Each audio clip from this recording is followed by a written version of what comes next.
in 1995 sold everything that they had in their home country of Korea and took the gamble to come to this country on the other side of the world. It wasn't easy for them. They had to say goodbye to all their friends and family, sell everything they have, and come here.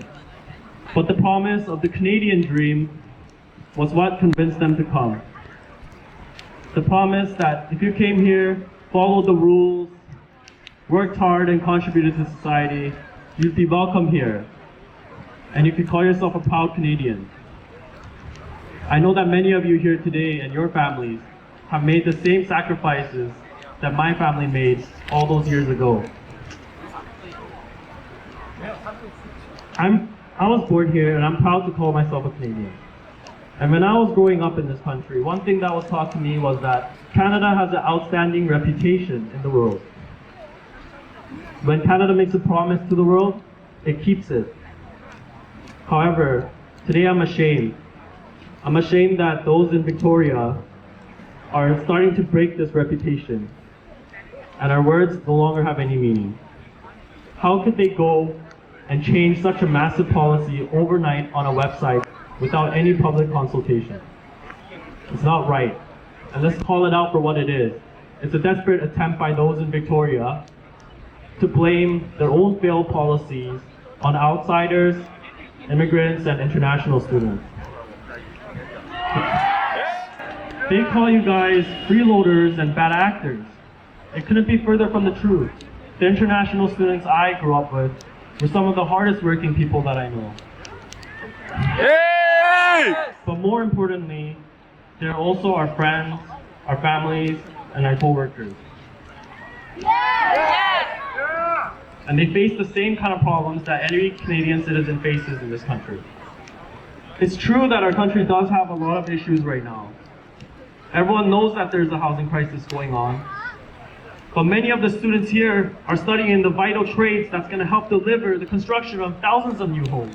Yeah! In the technology sector, we know that some of the brightest minds are leaving our country and going to companies that are located in other countries. But some of the students here are studying the most advanced machine learning and AI that is going to replace that talent and keep Canada as a global player in the technology sector. Yes!